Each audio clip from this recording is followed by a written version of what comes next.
Okay, welcome. Hello, I'm Janet Kubler. I'm here to open up the Blue plus Green webinar series, session 2. This is the second session of 4. Today's topic is kelp and the bioeconomy, though we'll probably branch into some other seaweeds too, besides kelp. But we are here to have our minds open, to be illuminated on how seaweeds are contributing to the economic development of the future, how we are having sustainable development through increased knowledge and utilization of seaweeds. So this is a collaboration between AltaSea, Cal State Northridge, Santa Monica College, and LA EDC. And this is the 4th year that we're bringing the Blue plus Green webinar series. All the previous sessions and eventually the future sessions are archived on the AltaSea website, and you can see them there. I'm Janet Kubler. I'll be your moderator today. I'm co-founder and president of the California Seaweed Festival. I'm also a faculty member at Cal State Northridge, where we are currently developing the Sea-Sun Regenerative Aquaculture Hub to define metrics of regeneration in aquaculture. With us today, our panelists are all going beyond the most immediate uses of macroalgae for food and feed and fuel, and developing new materials, new resources, novel ways to utilize seaweeds. They are Michael Marty Rivera from AltaSeeds Conservancy, Simona Algite from Marine Biologics, and Emma McFarlane from Viable Gear. I'll introduce each of them in turn, and we'll each have the floor for 5 or 10 minutes to introduce their innovative work in the seaweed bioeconomy, and then we'll open up for questions for all 3 of our panelists at once. If you're joining us live in the webinar, please put your questions in the Q&A, and we'll ask them of our panelists. Okay, first up we have Michael Marty Rivera, who is the seed bank collection curator at AltaSeeds Conservancy. And he's currently engaged in increasing the collection by collaborating with seaweed enthusiasts worldwide. He has a master's degree from the University of Puerto Rico and has been working with photosynthetic organisms for more than a decade, including 5 years as part of the sugar kelp breeding program funded by the Department of Energy's ARPA-E Mariner program, where he created and maintained a collection of over 1,200 individual kelp cultures and provided support for many other kinds of research in that program.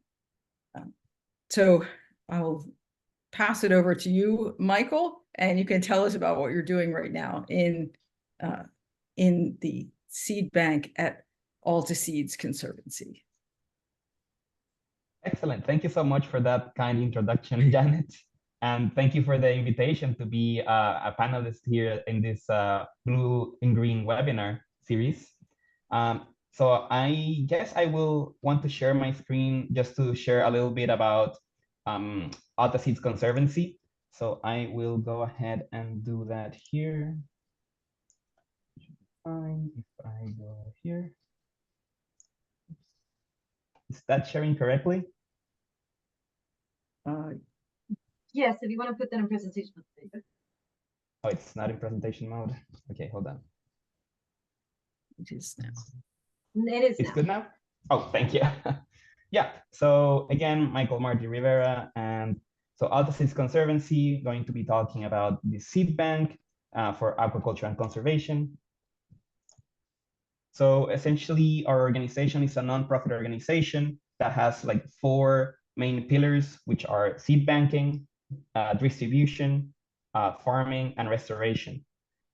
Essentially, the main thing is to conserve all these different kelps in an ex-situ seed bank, but we also want to be able to distribute these for restoration or also for aquaculture purposes. So Alta Seeds Conservancy, we're starting here in the West Coast species. And then these are just a couple of pictures of several species that we have in our collection, just for show. We have currently, I believe, 1,100 individuals currently in our collection. And so 3 main components of Alta Seeds Conservancy, I like to say it's aquaculture, seed banking, and then breeding tools as well. So for aquaculture, we have 10 500-gallon tanks and 14 210-gallon tanks and 2 water tables, which we have available for biomass growth, research collaborations, aquaculture education or workforce development, and also for commercial renting or such. And then secondly, and very biased by me, but I think very importantly, is the seed bank. So essentially, a seed bank for land plants is gonna be seeds kind of in jars like you see on the left side here.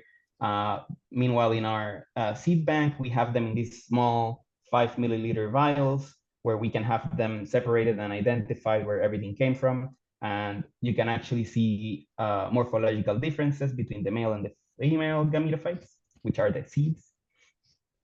And then lastly, we have the crossing and breeding.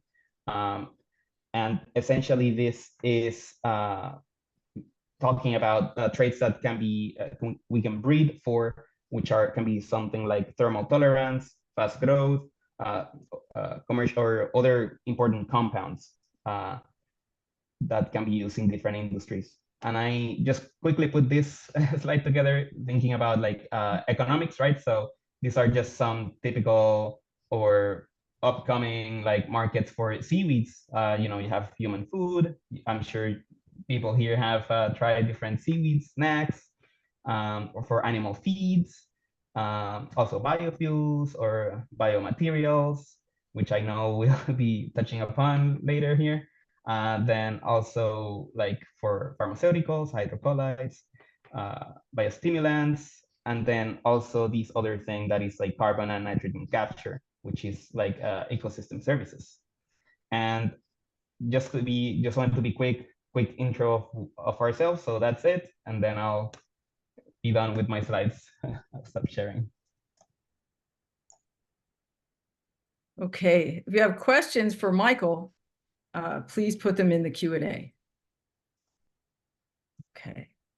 Now, next of our panelists we'll hear from is Dr. Simona Agite, who is currently research director at Marine Biologics. Before that, she worked with a number of seaweed startups, including Oceanaris, Ambrosia, and Greenwave in its early days. She had her own kelp farm in Connecticut. She has master's and bachelor's degrees from Humboldt State University, where she studied seaweed biodiversity and also art. And she has a PhD from University of Connecticut, where she was also a postdoctoral researcher in the ARPA-E Mariner program. And closest to my own heart, Simona is a co-founder of the California Seaweed Festival. And so Simona, I'll pass it over to you to introduce what you're doing with marine biologics and market development. Great. Thank you so much, Janet, for the introduction and for Alta Seeds for hosting. It's a pleasure to be here with you all. So as Janet mentioned, I'm currently at Marine Biologics, and before that, I did work with tropical seaweed cultivation, and then before that, I worked with temperate So I've dabbled in a little bit of different ecosystems, and I've worked both in labs and also on farms, both land-based and ocean-based systems. And so right now my focus is product development and market development. And so at Marine Biologics, our focus is to build new chemical supply chains for the blue bioeconomy. And really we're focused on macroalgae biomass because it is a renewable resource and it's not extractive.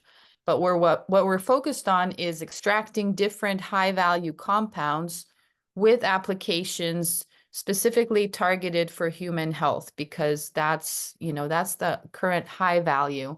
However, we are interested in valorizing the whole supply chain, so the whole biomass or the whole feedstock. So this is kind of the idea of a cascading biorefinery where you initially target one compound that is high value, and you do it in a way that leaves the other compounds intact, and then you can valorize that secondary, waste stream or secondary raw material and turn that into something that's also useful and that has different applications.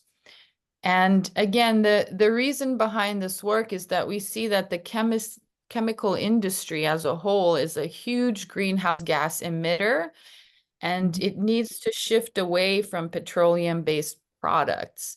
And so the way that we're thinking about it is if we plug into kind of this greener biomass supply. So we see that the US and Europe are really building out the cultivation potential and the biomass potential for macroalgae. And the big focus is kelp right now, but people are looking at other species as well. And so really need to develop these markets. So there's a need in the industry for more biomass. As we're transitioning away, we can't just rely on the terrestrial system to provide us with biomass. So that's why we're turning to the oceans to use this seaweed biomass and then applying it to the chemical industry.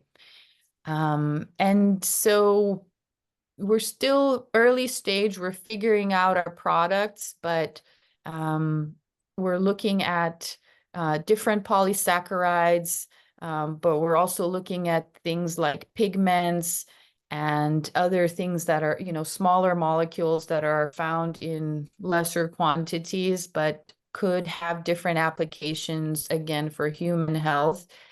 And another thing that we're really interested in is developing containerized micro refinery units. So instead of having like a big processing hub, we're focused on using small refineries that can be placed close to where the cultivation is happening, because a lot of times seaweed farming happens in remote locations and you can't build a lot of infrastructure right there.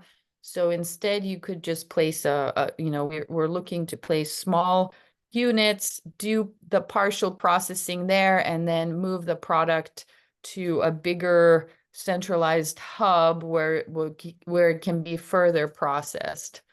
So that's kind of our approach at the moment, and I'll be happy to take questions as they come along. Thanks. Thank you, Simona.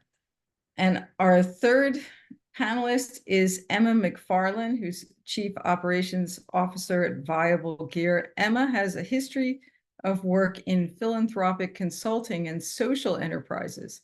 She has a master's degree in social innovation and engineering from the London School of Economics, focused on designing a value creation framework for bringing biodegradable fishing gear to the market. Viable Gear aims to do just that by producing seaweed-based biodegradable fishing gear. So go ahead, Emma. Thank you, Janet, and hello, everyone. Thanks for having me join. I'm excited to be here. As Janet said, my name is Emma McFarland. I work for Viable Gear, which is a mission-driven startup founded in Portland, Maine by Katie Weiler in 2021. So we've been around for about 3 years now. I'm actually based in Ventura, California. And as Janet noted, Viable Gear has developed a bioplastic material made from seaweed to replace petroleum-based plastics. Specifically, we're focused on providing alternative product solutions to plastic gear that's made to go directly into the oceans and that is used by ocean harvesters. So by ocean harvesters, meaning fishermen and aquaculturists, and plastics made to go directly into the ocean, think of polypropylene lines and nylon zip ties and that sort of thing. The idea is that by helping ocean farmers shift away from using petroleum-based plastics that they currently use in their operations, we can reduce plastic pollution in the ocean and mitigate some of those negative effects that it produces for the environment, for marine animals, and for us as humans. So you might be thinking, why focus on marine gear and ocean harvesters? Well, lost, discarded, and abandoned marine gear from the fishing and aquaculture industries, which you may know the term ghost gear, you can see it on the screen, is a major contributor to the massive amount of plastic pollution currently in our oceans. In fact, this kind of plastic pollution makes up around 80% of the macroplastics in open ocean gyres like the Great Pacific Garbage Patch. And once it's left at sea, like all plastic, ghost gear exists almost indefinitely because it's usually made of petroleum-based plastic, which is designed to last forever. And it also enters the ocean as a killing device. So it continues entangling and killing animals. Animals can ingest it, and it wreaks havoc on their habitats and their ecosystems. And as if that's not bad enough, once plastic is subjected to UV light and ocean conditions, these bigger pieces of plastic wear down into smaller pieces, micro and nanoplastics. You can see those pieces depicted in those tiny little dots there. They find our way into our food systems when marine animals eat them, ingest them, and then when we in turn eat those marine animals. This poses a public health problem. It's known that ingesting plastics can be carcinogenic, and they also contain toxic endocrine disruptor chemicals that are known to create health problems for humans as well. But despite these problems, there's generally an overall lack of safer, more sustainable, and high-performing non-plastic alternative gear in the market today for ocean harvesters. So they continue to rely on that plastic-based gear that they do now to do their jobs. In walks Viable Gear. Our aim is to fill this market gap by providing a 100% marine compostable, naturally derived, non-toxic alternative to the petroleum-based plastic gear for people that make a living on the ocean. So you can see in this picture the sort of logic model here. We take seaweed, we make a product out of it. Right here you can see a bait bag, and I'll explain that in a little bit later. And you can see the bait bag is used in these lobster traps. The lobsters feed on the bait bags, and they sometimes eat pieces of that bait bag. So when it's made out of plastic, you do the math, it gets into our food systems that way and can harm animals. So because our product is derived almost entirely from a bio-based source like seaweed, Viable Gear's bioplastics naturally decompose in the marine environment within a controlled time frame when they enter it. So what this does, in effect, is reduce the potential to harm animals given a shortened lifespan in the ocean, and it reduces the amount of toxic micro and nanoplastics that find their way into our blue food systems. We have, there are a range of use cases for our material technology, even beyond sort of marine-based gear, as you can see on the slide here, into industries like terraforming and whatnot. But right now we're working on our pilot product. We're working on getting that to market, and that is a biotwine with a target to replace nylon seed string in seaweed aquaculture. So many of you on this call likely know, it's common practice in seaweed farming to start growing juvenile seaweed on a nylon tufting seed string in nurseries, and then transfer that seed string to the ocean, wrapping around a long line and submerging it in the sea. And at the end of the season, when the seed string needs to be stripped off the long line, pieces of nylon often get hacked off and fall into the ocean, polluting it. With Viable Gear's alternative, that bioplastic gets hacked off, falls into the ocean, and naturally disintegrates, and there biodegrades without causing harm to marine species, even if they ingest those discards. And what's extra cool about this product is that it is circular. We're taking seaweed, we're turning it into a material, and then we use that material to grow more seaweed. After we get our pilot product to the market, we're looking to spin up our twine into bait bags for the lobster and crab industry, as well as make zip ties for all kinds of industries that use them. But we're thinking of new products every single day. It seems an endless market out there for us.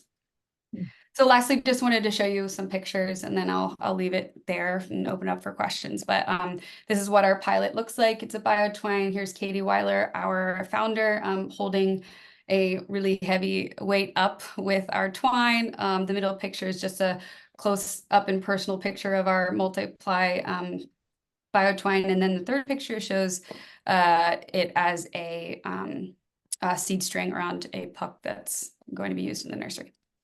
That's all I had for you. Thanks so much, and looking forward to answering some questions. Okay, we're getting just a few questions so far in the Q&A. So please, if you're in the audience, put your questions in the Q&A. In the meantime, we have some other questions. My first question is for really everybody, so everybody take a turn with this one. Is you all work for really startup organizations, early stages. What are the advantages you see to working with something that is fresh and new like that, with an organization like that? So in any order you want, who wants to go first? I will go first. Okay, thanks.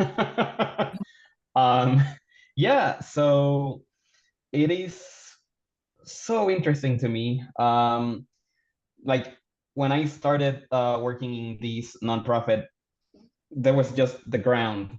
The organization is now like 2 years old. I got here like 1 year ago, and just putting everything together, like literally put everything together. It's been such an amazing experience. And right now we're in the middle of designing what's gonna be our future lab spaces, which it just brings a lot of opportunity to have growth and to learn about how to get from nothing you get something. So I actually like it a lot. It's a lot of work, but it's quite interesting. I'll go next. Yeah, so I think it's really exciting to be in the startup space because you're really faced with these challenges, and you can take your background and all the knowledge, from school or from other jobs, and really kind of apply them, in a fast way. So it's a fast environment, and sometimes you have to pivot depending on the needs of the industry or depending on the capacity of the organization. But I think it's a very dynamic way to really address some of these challenges that we're seeing in the world, and really work to address and have a really positive impact with a company. So I find it it's exciting, and you get to be creative in how you address these and really make a positive impact.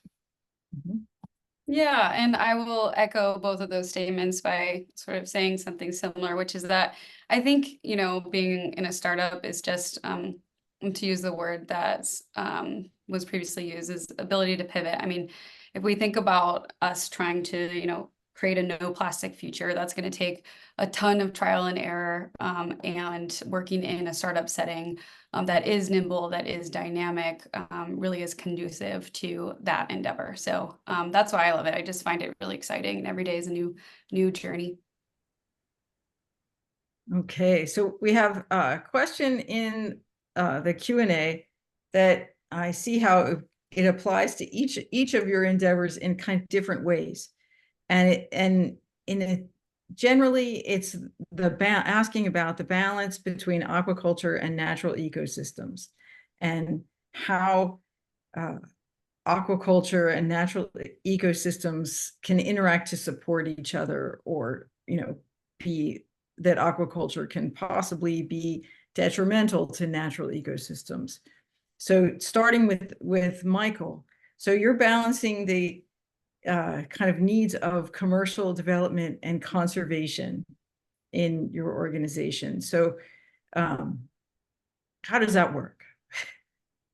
Well, the way I view what we're trying to do, we're trying to develop this seed bank, this collection of a lot of biodiversity from different populations along California, but then, we're also trying to expand our collections to other states, and taking step by step. But that's actually it, right? We're trying to conserve this biodiversity in an ex situ place. So that means away from its natural state, right? So it's not going to be subject to rising seawater temperatures or predation or any other anthropogenic effects that could damage the biodiversity. So if we can have it safe, we can actually use these, we call it gametophytes or seeds. We can use them for the commercial applications, or we can use them for restoration purposes as well. It just takes putting them together, and they'll just go for it. Yeah, that's how I view what we're doing. Yeah. Okay. All right, Simona, do you have anything to add about that balance between conservation and development? Yeah, well, I think the whole reason that aquaculture is developing is we do see the potential of using macroalgae for so many different things. So, in addition to food or feed material for animals, there is so much potential in the hydrocolloids, in all the different compounds that are found in macroalgae. I mean, there's studies that show it can, they have so many medicinal properties. So there's so many applications, and from antiviral to antifungal to anti-cancer, antioxidant, there's so many things. And with aquaculture, if we move away from just wild harvesting, it's a way to have that biomass available and to do something with it.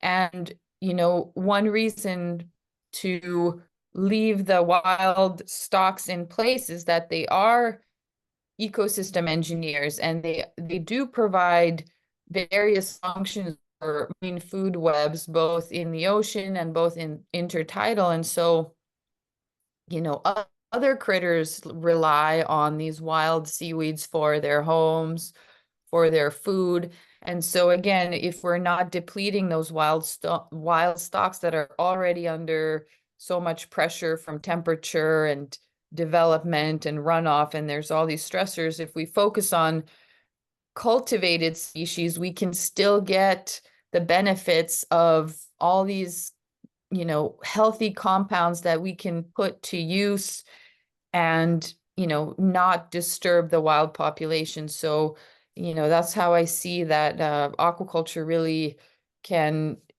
help us to have the biomass that we need, but we're not depleting the wild stocks. I agree that there's actually a lot of synergy possible, depending on how we manage things like using aquaculture for restoration, perhaps. So there's a very specific question about viable gear, which is, do wildlife eat it? do wildlife eat the gear? Like if you put it out in the ocean? Yeah, that's a good question. So we're still in R&D right now, so we, don't have any actual use case to report on specific instances of that. But I think the answer is yes, they can eat it, just like animals can eat seaweed. But that's not the intended purpose of it by any means. Okay.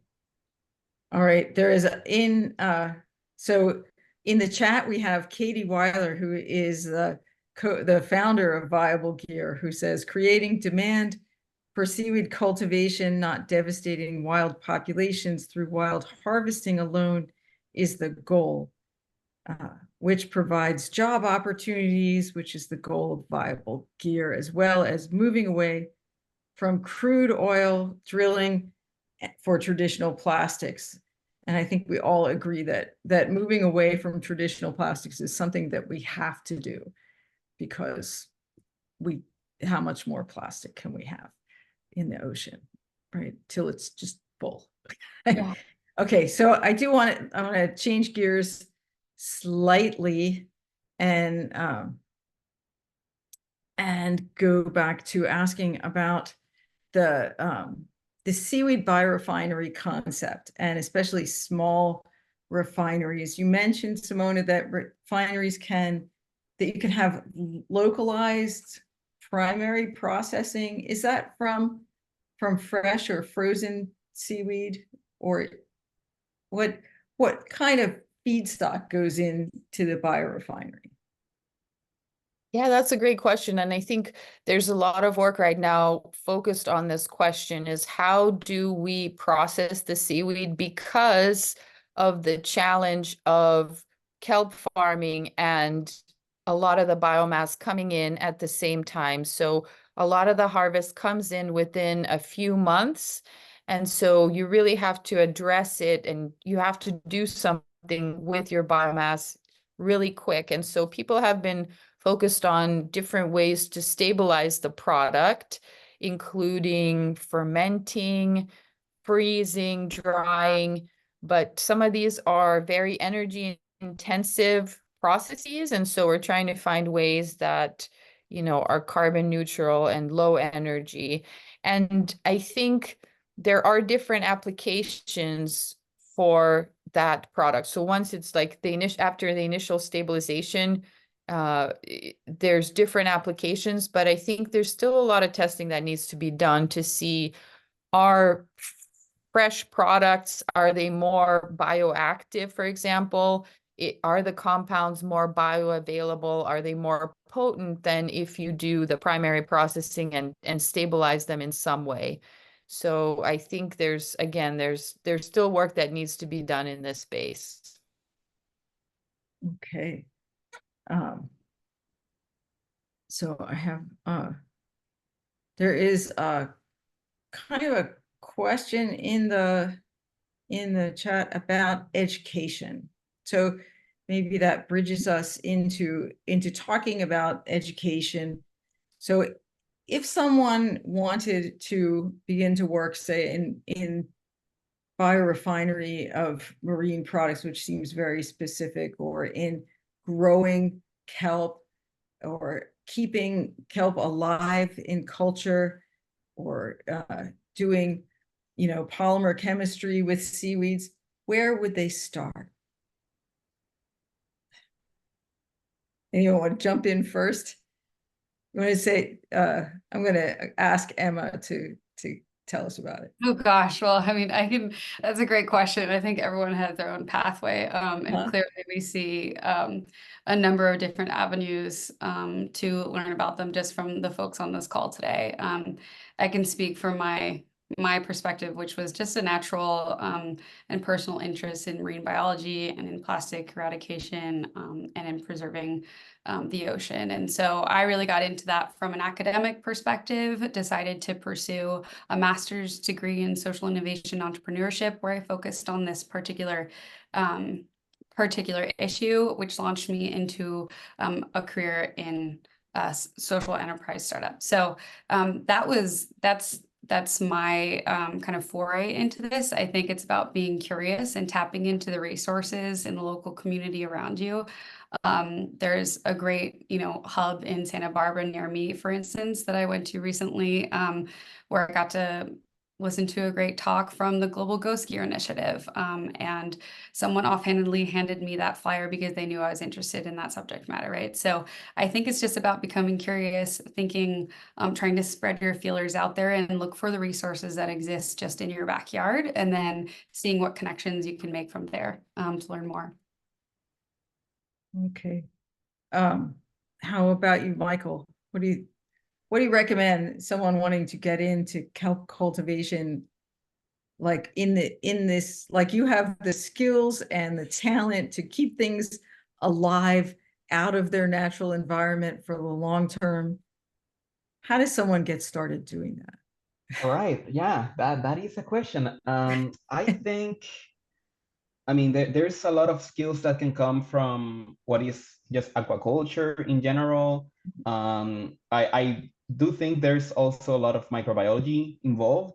So having those techniques to be able to work, in a clean environment, are really important, especially, because we're trying to create the seed bank. We need to maintain a really high quality work so nothing gets contaminated. You're saying, we keep these strains for many, many years, right? So every single time that it needs to be worked on, it's takes a lot of like skill and precision to make sure you don't contaminate your cultures. So yeah, so microbiology is important, then aquaculture. I mean, for kelp specifically as well, like phycology, right? Like you need to know what you're working on.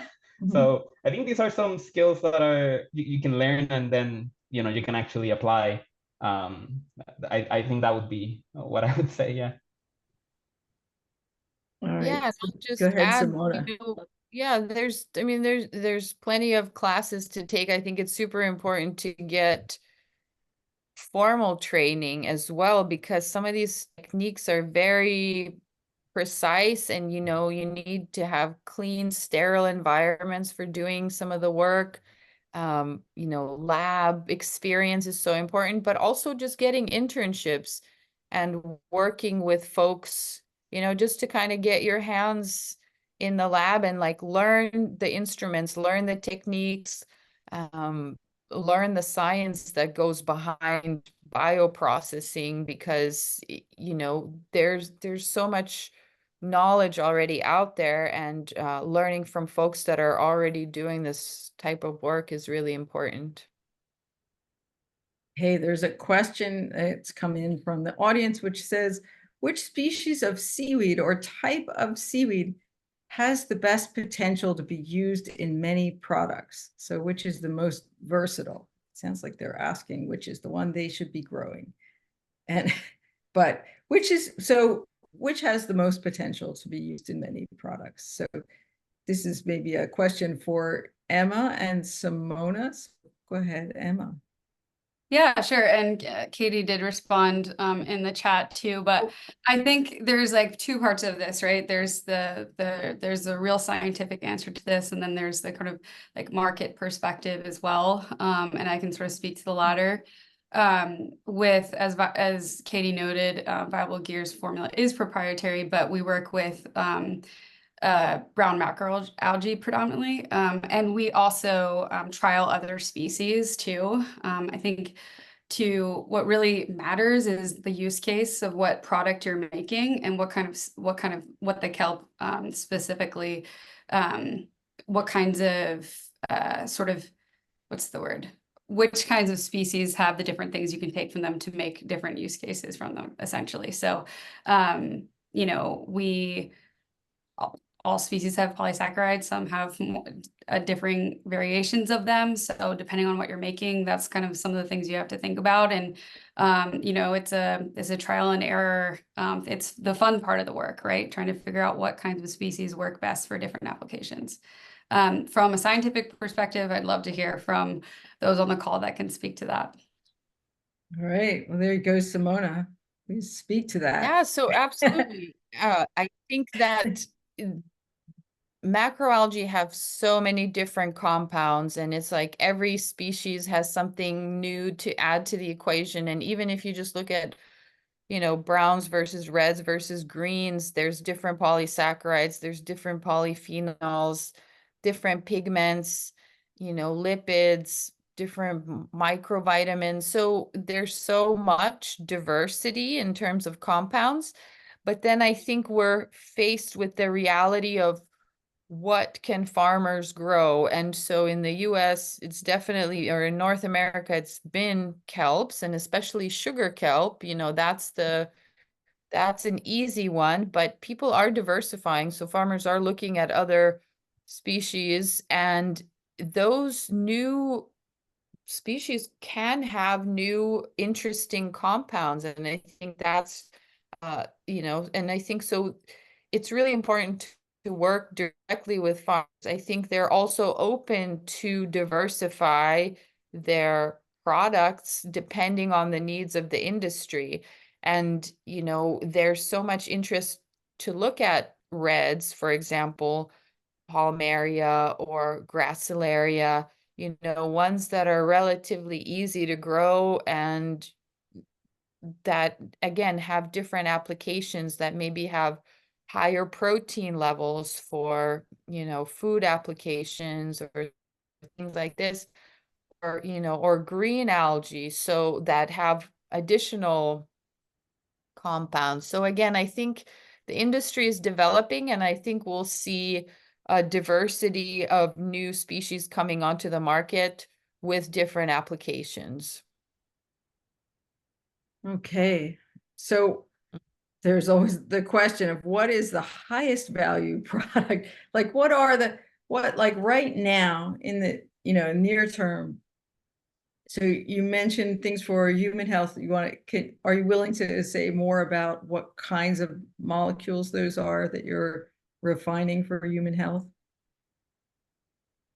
Yeah, sure. So obviously, like the high value molecules are things that can be used for things like pharmacy or nutraceuticals, cosmetics, and then kind of lower value molecules or lower value products are things that would go into animal feed or human food or fertilizer and agriculture. So it's either you go for, kind of high value, lower volume, but like really pure product, or maybe higher, wait, did I say higher value, low volume versus the inverse, which would be lower value, but high volume. If you just want to, if you have a lot of volume and you just go with that. So that's a different approach.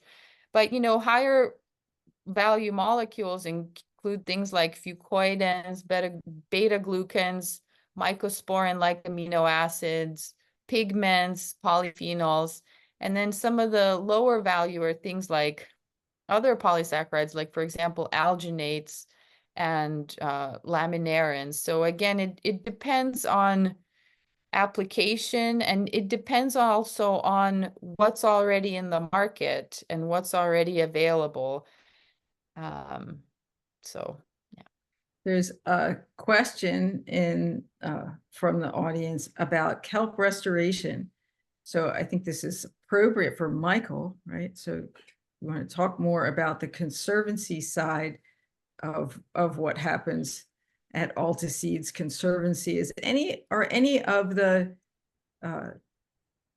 cultures you have currently being used for restoration projects? Sorry, I know there are kelp restoration projects active in California right now. Is any of that from your seed stock? No, at the moment, no. We are keeping everything we have for conservation, but we do need to get to that point, I guess, here in California, right? Like, there's different ways to do reforestation or restoration, and mostly it's done by removing like urchins who like can eat the kelps, instead of like, what I would like as a kelp person, like putting in more of these populations that we have in our seed bank, to reforest and just have the same diversity in place. Yeah, currently we're not, we don't have anything in the water like that. We need to get to work with people who have, I guess, more like the field expertise, right? On restoration, and then, you know, get that rolling that way.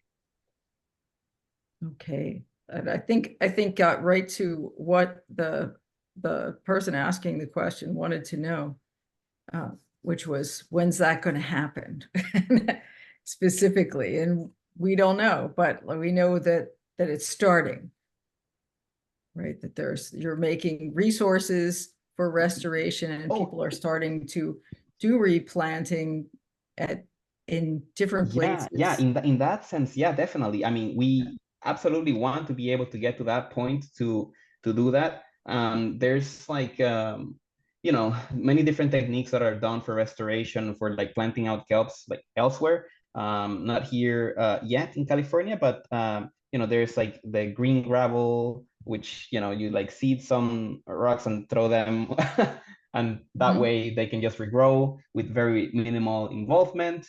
And there are other techniques that use just like wild seeds from the area to also like repopulate that way. But yeah, I mean, definitely trying to move forward with restoration. Okay. All right. I want to switch it again a little bit and talk. It's kind of related to talk to Emma a little bit and about gaining social acceptance, because so many of these innovations that come from the science side, you know, they're technically make sense, but then there's that problem of struggling to gain social acceptance. So can you tell us maybe specifically with regard to fishing gear? Yes. Yeah, so great question. And thanks, Calvin, for raising this too. The question is around the term biodegradability. And I think, yes, you know, we do our best to kind of skirt around that word just because of the greenwashing that has come along with it over time. Also, the word bioplastics is pretty problematic too, because, you know, there are a number of bioplastics out there, a number of organizations creating bioplastics for all sorts of things. Not all of these bioplastics are created equal. And so when we hear the word biodegradable, we think, oh, natural, oh, great, you know, but really a lot of them can actually be biodegradable in the sense that they break down, but they are sourced from petroleum-based sources. And so does that make it any better from the front end of the process? Not really.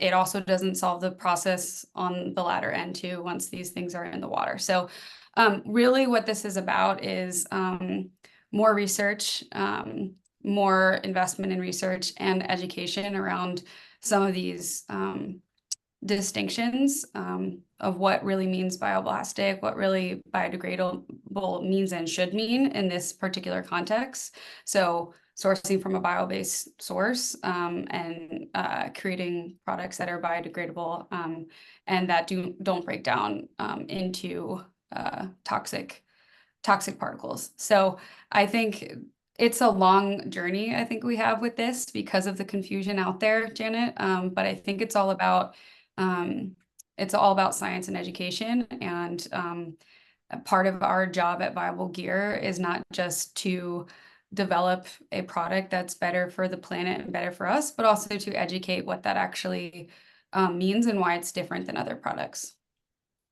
So important, so important. So I know from fishermen that I know that losing gear is a big problem, right? Which leads to the ghost gear, but also leads to economic costs to the fishermen. Right.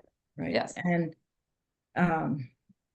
so how, like, aren't fishermen skeptical of new gear, especially gear that's designed to break down? Like, how do you communicate that?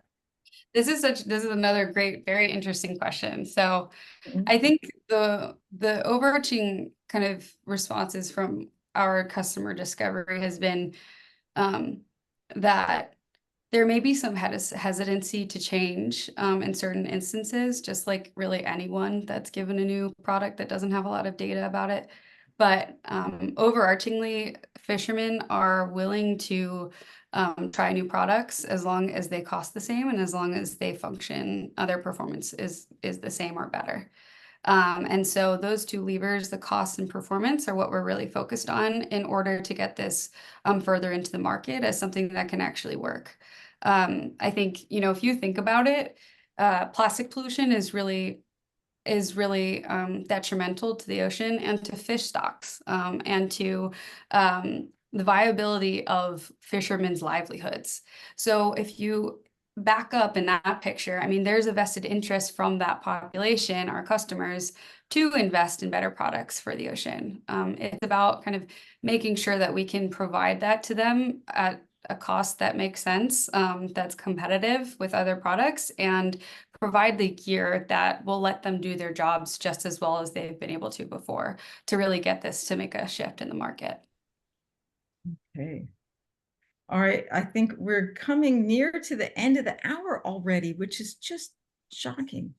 So I want to give you each a chance to leave some comments. So what do you want to leave the audience with in this last 8 minutes of our webinar? So maybe starting with maybe Simona.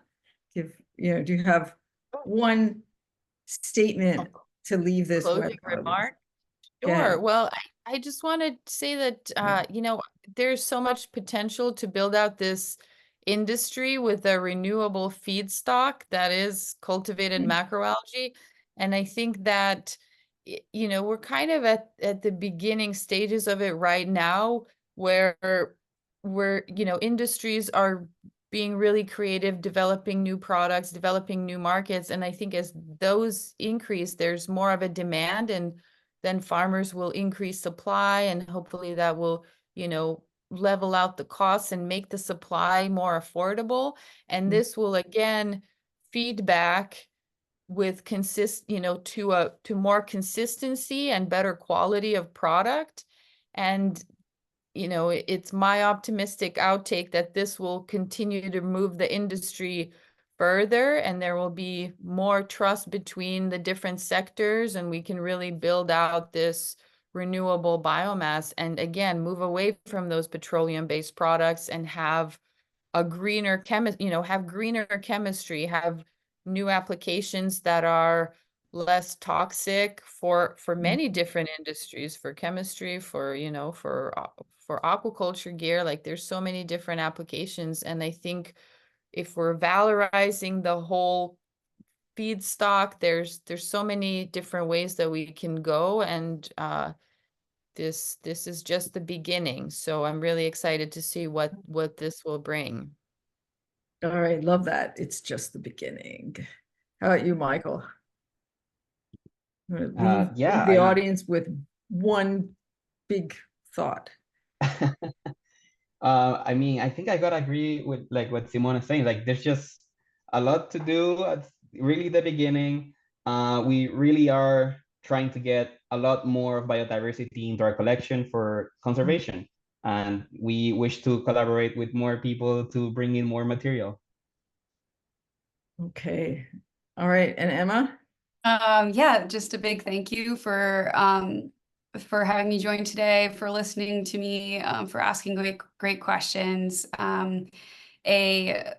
Shout out, always happy to connect with anyone, to partner, collaborate, ask questions. So would love to hear from you. And lastly, I think the parting words are just go eat some seaweed and be mindful of your plastic usage, please. All right. Thank you so much. And I have one last question, because I always have another question. And that is, what is your favorite seaweed? Go ahead, Simona. I mean, it's like children. You're not going to tell your one child that they're a favorite over another. Okay. I don't have a favorite, but I am really excited about some of the big kelps that are looking to get domesticated, or there's efforts to domesticate them in Alaska. I think it's really exciting because there's so much diversity in Alaska with some of these dragon kelp and other things, and they're huge. And I think they're going to have new molecules, new compounds that are going to have so many new applications. And I think there's still a world of possibilities out there. So no favorite, but I'm really excited for the Alaskan kelps. Emma, do you have a favorite seaweed? Yeah, I think I'll need some help with the scientific name, but I did a seaweed walk in up the coast recently, and we were shown these little like bursts of kind of hard burst things that you can put in martinis, and I thought, gosh, well, that sounds perfect. They're like little olives, but they're hard. Cladia pseudodichotoma, little red ones. Yeah, yeah. There you go. Yes, called sea grapes too. Sea Yes. grapes, perfect. Sea grapes. How about you, Michael? Oh no, it's too difficult. There's too many I've been involved with. Yeah, no, I I mean, if I really had to say, I guess like the one I've worked with the most, which was the sugar kelp, and it's very pleasant to work with. So I guess if I had to, I'd choose that one. Okay. So that sort of sums up this whole idea that we started with today, right? That there are so many kinds of seaweed, right? There are more than 700 different kinds of seaweed growing on the coast of California.